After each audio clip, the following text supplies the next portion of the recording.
여러분 안녕하십니까? 포항 MBC 뉴스입니다. 안개 스모그가 겹치며 오늘도 미세먼지가 기승을 부리겠습니다. 현재 초미세먼지 농도 나쁨 수준까지 오른 곳들이 많은데요. 미세먼지는 내일 비가 내리며 해소될 전망입니다. 조주경 기상캐스터입니다. 오늘도 미세먼지용 마스크를 착용하시는 게 좋겠습니다. 초미세먼지 농도 현재 나쁨 수준까지 올라와 있는데요. 다행히 오늘 밤부터는 점차 해소되겠고 내일은 먼지를 깨끗하게 씻겨줄 비가 내리겠습니다. 다만 오늘 아침까지는 안개까지 짙게 끼어 있어서 시야가 답답한 곳이 많으니까요. 교통안전에 유의해 주시기 바랍니다. 이어서 자세한 지역별 날씨 보시면 오늘 경북 동해안의 하늘은 대체로 흐리겠습니다. 낮 최고 기온 경주와 포항이 21도까지 오르겠고요. 영덕 20도, 울진은 19도로 일교차는 크게 벌어지겠습니다. 울릉도와 독도의 하늘도 대체로 흐리겠습니다. 낮 최고 기온 울릉도와 독도 18도에서 19도로 예상됩니다. 오늘 동해 중부 해상에서는 흐린 하늘을 보이겠고 동해 남부 해상에서는 구름만 많겠습니다. 바다의 물결은 0.5에서 최고 2m까지 비교적 잔잔하게 일겠습니다.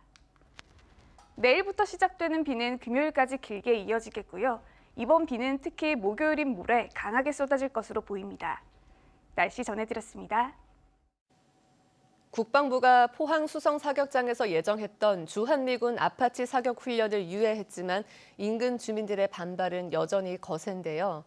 주민들은 사격장의 완전 폐쇄만이 해답이라며 강경한 입장을 고수하고 있어 민관군 협의체 구성부터 쉽지 않아 보입니다. 박상환 기자입니다. 트랙터와 경운기 등 농기계로 꽉 막혀있던 도로가 열렸습니다. 국방부가 주민 동의 없는 아파치 헬기 사격 훈련은 하지 않겠다고 발표하자 주민들이 한 발 물러선 겁니다. 민군 대치로 사격장 안에 있던 해병대 1사단 전차와 부식 차량들의 통행도 재개됐습니다. 하지만 주민들은 혹시 모를 상황에 대비해 밤낮으로 컨테이너 박스에서 보초를 서고 있습니다. 포사격장 마을에서 태어나고 지금도 마을 이장을 하고 있습니다만은 이게 어제 오늘 일이 아닙니다. 항상 그 포항과 그 포성, 흙먼지 속에서 주민들이 참고 힘내왔는데 주민 동의 없이 어느 날 갑자기 아파치 헬기가 날아온 겁니다. 국방부는 주한미군 아파치 헬기 사격을 유예한다며 향후 민관군 협의체를 구성해 주민과 소통을 지속하겠다는 입장입니다. 완전한 사격 훈련 취소를 기대했던 주민들은 실망감을 드러내며 향후 협의에 나서는 군을 지켜보겠다는 입장입니다. 아파치 헬기 사격 훈련을 비롯해서 해병 1사단의 헬기 사격 훈련까지는 완전히 막아야 됩니다. 그 후에는 민간군 협의체를 통해서 나머지 훈련 지역민들의 거센 반발에 일단 훈련은 유예됐지만 갈등의 불씨는 여전히 남아 있습니다. MBC 뉴스 박상환입니다. 신라 왕릉급 적성 목광묘가 축조되기 직전에 고분 형태는 목광묘인데요. 경주 중심부에서는 처음으로 가장 큰 규모의 4세기 목광묘가 발굴됐습니다. 중국식 금동 허리띠 장식도 출토돼 당시 중국과의 교류 연구에도 중요한 자료로 평가됩니다. 한기민 기자입니다. 경주 쪽샘지구 원화로 옆에서 발굴된 고분입니다. 나무로 관을 짜놓은 주곽과 부장품을 넣은 부곽을 각각 조성한 목광묘로 제작 시기는 4세기로 추정됩니다. 이 고분은 지금까지 경주에서 발견된 목광묘 가운데 가장 큰 규모로 당시 최상위 계층의 무덤으로 추정됩니다. 경주 중심부 신라 왕릉들은 4세기 후반 이후 목관 주위에 돌을 쌓은 적성 목광묘여서 이전 형태인 이 대형 목광묘는 신라의 고대 국가 형성 시기를 앞당길 수도 있는 단초를 제공하는 셈입니다. 그 신라의 중심 고분군, 즉 대릉원이 있는 그 지역에서 발견이 되었다는 게 그 신라가 성립되기 이전 사로국에서 신라 국가 형성의 과정을 밝히는데 매우 중요한 의미를 가지고 있습니다. 용의 몸통과 다리, 날개 문양이 새겨진 중국식 금동 허리띠 장식도 출토됐습니다.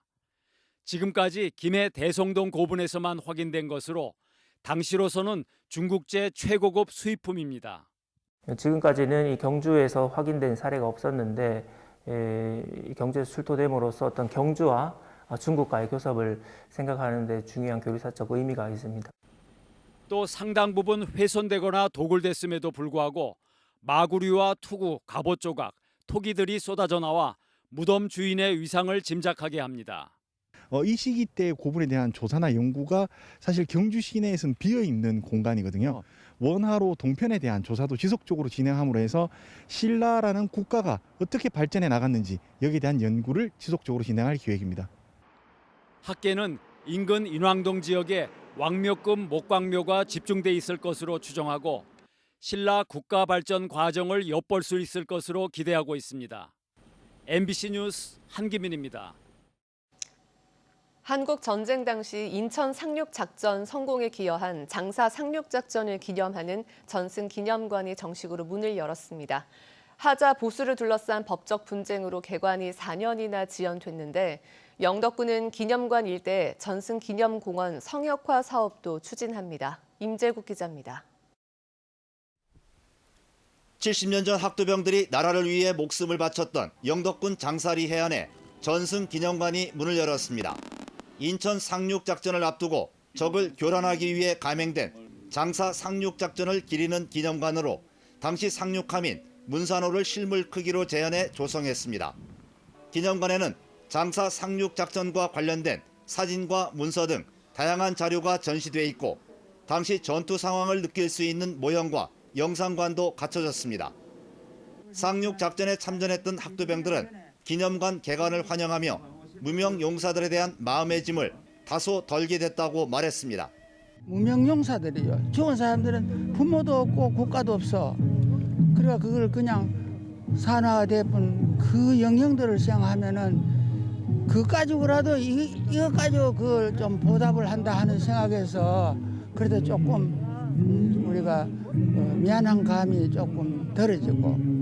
장사 상륙작전 전승기념관은 영덕군이 324억 원을 들여 지난 2016년 조성했지만 하자 보수를 둘러싸고 시공사와의 법적 분쟁으로 4년 만에 문을 열게 됐습니다. 지난 6월부터 일반 관람을 시작한 전승기념관에는 코로나로 50일간 휴장했지만 하루 평균 700여 명이 방문했습니다. 영덕군은 전승기념관을 호국 전시장으로 활용하고 내년에는 당시 전투 상황을 재현하는 체험관도 추가로 조성합니다. 전쟁을 체험할 수 있는 그러한 프로그램들이 가상현실에 체험할 수 있는 공간들을 만들어내는데요. 앞으로 장사상륙작전 전승기념관이 미래 아이들에게 호국 안보 체험 교육시설로 발전될 수 있도록 저희들이 노력하겠습니다. 장사 상륙작전 전승기념관을 정식 개관한 영덕군은 앞으로 이곳에 전승기념공원 성역화 사업도 본격적으로 추진할 예정입니다. MBC 뉴스 임재국입니다. 전국 원전 관련 시설의 관리 업무를 담당하는 민주노총 공공연대노조 퍼스트키퍼스 지회가 어제부터 파업에 돌입했습니다. 퍼스트키퍼스 지회 노조원 500여 명은 20여 회 임금단체 협상을 했지만 시중 노임 단가, 변동분 반영 등 핵심 사항을 사측이 받아들이지 않았다며 한수원 본사에서 농성을 벌이고 있습니다. 또 이들은 퍼스트키퍼스 조합원의 실제 사용자는 한수원이라며 임단협에 있어서도 책임을 져야 한다고 주장했습니다. 영덕군이 코로나19 집단 감염 예방을 위해 내일까지 고위험 시설에 대해 일제 검사를 실시한다고 밝혔습니다. 검사 대상은 요양병원과 요양시설, 주간보호시설 등 19곳의 종사자와 이용자 등 632명입니다. 영덕군은 신속한 검사를 위해 7개 팀 28명을 투입해 검체 채취와 행정 지원 등 업무를 분담해 진단 검사를 시행하기로 했습니다. 코로나19 확산세가 한동안 주춤했던 대구와 경북 지역에서 다시 코로나가 고개를 들고 있습니다. 경북 청송 가족 모임에서 시작된 코로나19 집단 감염의 파장이 전국으로 확산되면서 방역 당국에 비상이 걸렸습니다. 권윤수 기자입니다. 어제 0시 기준 경북에서 코로나19 확진 환자 14명이 나왔습니다. 지난 3월 말 경산 서요양병원에서 집단으로 발생한 이래 신규 환자가 2자릿수를 기록하기는 7달 만입니다.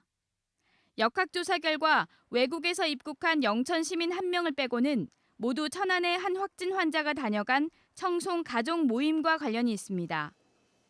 천안의 375번 환자는 확진 전이던 이달 초 친척인 청송에 사는 부부와 청도에 사는 50대를 만나려고 사흘간 청송에 머물렀습니다.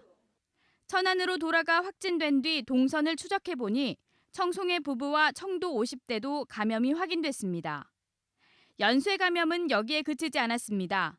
청도 확진 환자가 일했던 한 농원에서 13명 중 11명이 추가로 확진 판정을 받아 농원에서만 모두 12명의 환자가 발생했습니다.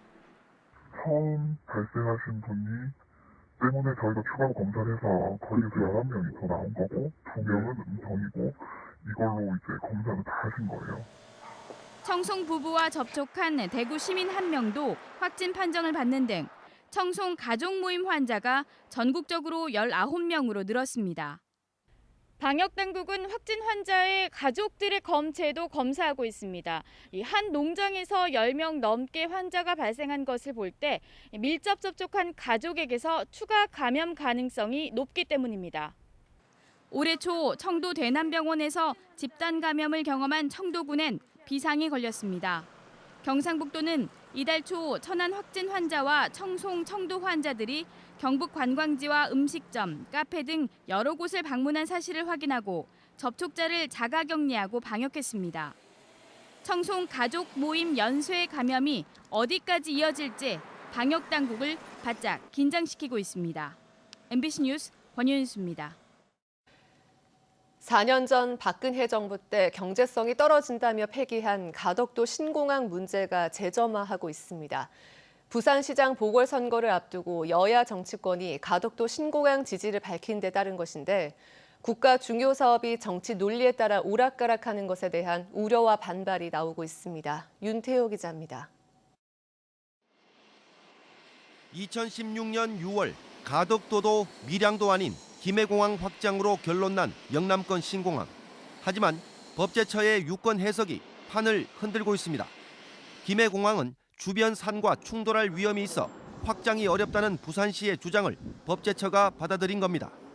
국토교통부와 부산시가 김해공항 확장에 대해 다시 협의하라고 한 건데 이 때문에 부산시는 가덕도 신공항으로 다시 가닥을 잡고 여론몰이에 나서는 모양새입니다. 여기에 총리실이 김해 신공항 최종 보고서를 곧 발표하기로 하자 여야 정치권이 부산 민심을 부채질하고 있습니다. 이달 초 더불어민주당 이낙연 당대표가 부산을 찾아 희망 고문을 빨리 끝내야 한다며 가덕도 신공항 지지 의사를 밝힌 데 이어 국민의힘 김종인 비상대책위원장도 부산에서 부산 출신 국회의원들이 적극적으로 나서는 만큼 지원하겠다고 말했습니다. 내년 4월 부산시장 보궐선거를 앞두고 가덕도 신공항을 정략적으로 이용한다는 비판이 나오고 있습니다. 표를 얻기 위해서 다시 원점을 돌리려고 하는 그런 행태 자체가 가덕도 신공항을 만들어 놨을 때 이게 잘못된 판단이었다고 하면 지금 정치인들은 전부 다 역사 앞에 죄인이 되는 거죠. 정의당 김종철 대표는 거대 양당의 가덕도 신공항 지지는 선거를 의식한 공수표에 불과하다며 정치적으로 악용하는 것을 강하게 비판했습니다. 대구시는 공식적인 대응을 자제하고 있지만 내부에서는 반발 기류가 나오고 있습니다. 김해공항 확장으로 결론이 나 밀양을 포기하고 통합신공항으로 가닥을 잡아 이전지까지 결정한 만큼 합의와 원칙을 깨지는 것을 두고 볼 수 없다는 겁니다. 동네 공항 하겠다 그러면 가는 거야 어떡하겠습니까? 그러나 거기에서 예를 들어서 국비를 한 10조나 뭐 이래 들여서 하겠다 그러면 다시 논의를 해야 되죠. 정부가 가덕도 신공항을 인천공항에 버금가는 거점공항으로 짓기로 한다면 대구 경북 통합신공항이 타격을 볼 것으로 우려됩니다. 항공 수요가 대거 분산되면서 동네 공항으로 전락할 수 있기 때문인데 대구시장과 지역 정치권이 사태를 관망하기보다는 적극적으로 반대 목소리를 내야 한다는 여론이 확산하고 있습니다. MBC 뉴스 윤태호입니다. 코로나19로 수능 시험이 연기되고 등교를 못하면서 우울감과 무기력증을 겪고 있는 수험생들이 많은데요.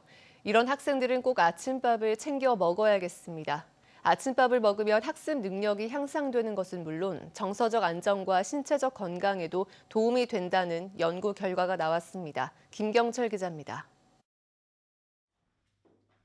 올해 수학능력 시험까지 남은 기간은 2주 남짓. 집중력을 높이고 컨디션을 조절하는 것이 어느 때보다 중요하지만 여전히 아침을 굶는 학생들이 많습니다. 아침을 안 먹었을 때는 집중도 안 되고 수업 시간에 배도 고프고 쉬는 시간마다 매점 가기 일쑤여서 시간을 많이 낭비했는데 청소년 결식률이 해마다 큰 폭으로 증가하는 가운데 최근 국내 연구진이 밥 중심의 아침 식사가 수험생의 학습 능력을 향상시킨다는 것을 과학적으로 밝혀냈습니다. 전북 지역 청소년 81명을 대상으로 진행된 이번 연구는 한식과 양식, 그리고 아침을 거르는 결식 등 세 그룹으로 나눠 실시됐습니다. 실험 결과 아침을 먹은 학생들은 아침을 거른 학생들보다 학습 관련 신경 전달 물질이 최대 25%까지 증가했고 이해력 검사에서도 15배 높은 점수를 얻었습니다. 특히 빵 중심의 서양식보다 밥 중심의 한식을 먹었을 때 정서적 안정감이 높아지고 대사증후군을 예방해 신체적 건강 증진에도 효과가 있는 것으로 나타났습니다.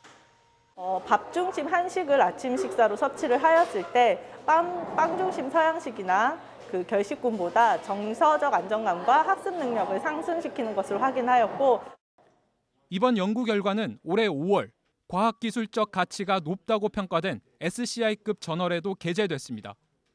코로나19로 수능이 연기되고 등교를 못하면서 우울감과 무기력증을 겪고 있는 학생들이 많은 상황.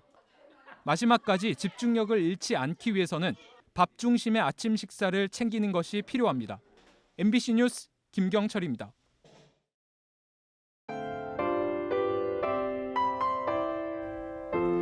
오늘도 미세먼지용 마스크를 착용하시는 게 좋겠습니다. 초미세먼지 농도 현재 나쁨 수준까지 올라와 있는데요. 다행히 오늘 밤부터는 점차 해소되겠고 내일은 먼지를 깨끗하게 씻겨줄 비가 내리겠습니다. 다만 오늘 아침까지는 안개까지 짙게 끼어 있어서 시야가 답답한 곳이 많으니까요. 교통안전에 유의해 주시기 바랍니다. 이어서 자세한 지역별 날씨 보시면 오늘 경북 동해안의 하늘은 대체로 흐리겠습니다. 낮 최고 기온 경주와 포항이 21도까지 오르겠고요. 영덕 20도, 울진은 19도로 일교차는 크게 벌어지겠습니다. 울릉도와 독도의 하늘도 대체로 흐리겠습니다. 낮 최고 기온 울릉도와 독도 18도에서 19도로 예상됩니다. 오늘 동해 중부 해상에서는 흐린 하늘을 보이겠고 동해 남부 해상에서는 구름만 많겠습니다. 바다의 물결은 0.5에서 최고 2m까지 비교적 잔잔하게 일겠습니다. 내일부터 시작되는 비는 금요일까지 길게 이어지겠고요. 이번 비는 특히 목요일인 모레 강하게 쏟아질 것으로 보입니다. 날씨 전해드렸습니다. 이상으로 포항 MBC 뉴스를 마칩니다. 여러분 고맙습니다.